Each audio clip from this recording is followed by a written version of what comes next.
Ce panneau va bientôt pousser le long des routes valdoisiennes et plus particulièrement dans le Vexin français. Le département expérimentera à partir de janvier un système de covoiturage unique en Europe. L'objectif, faciliter les trajets du quotidien dans des territoires où les déplacements peuvent être compliqués. Ce qui est novateur, c'est d'être vraiment à l'interface entre, d'une part, le monde du numérique et d'autre part, la voirie, le concret, le physique, à même le bord de la route. Aujourd'hui, sur le covoiturage au quotidien, il y a deux grandes catégories de solutions qui existent, qui ont été tentées. D'une part, l'approche 100% numérique avec des sites web un peu comme Blablacar, mais qui du coup ne fonctionnent pas bien pour les déplacements du quotidien. Et d'autre part, la deuxième catégorie qui est une présence sur la voirie avec les aires de covoiturage d'une part et l'autostop organisé.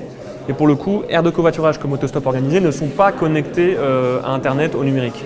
Nous, on se place précisément à l'interface entre les deux, avec une infrastructure dédiée qui est visible de tous, qui est au bord de la route. Et cette infrastructure, elle est connectée à Internet et ça la rend très polyvalente. Le principe est simple, le piéton signale sa présence et sa destination sur une borne dédiée. En amont, un panneau lumineux informe les automobilistes sur les covoitureurs en attente et ils choisissent de s'arrêter ou pas. Un concept innovant qui a séduit le conseil départemental du Val d'Oise qui a investi 150 000 € dans l'expérimentation. Après la présentation, je vais dire que je suis un peu bluffé parce que je trouve que ces jeunes ont trouvé une réponse qui est différente de celle qui existe aujourd'hui, qui est adaptée et qui paraît d'une simplicité enfantine, si je peux dire, pour que les publics qui sont visés puissent très rapidement s'approprier le système. Donc moi je trouve que c'est vraiment un beau projet et je souhaite que cette expérimentation puisse en faire la démonstration. L'initiative séduit particulièrement dans l'ouest du Val d'Oise. Le Vexin français fait face à des problèmes de mobilité et cherche des solutions pour les Vexinois. La première station expérimentale sera installée en janvier à Chars, près du lycée professionnel.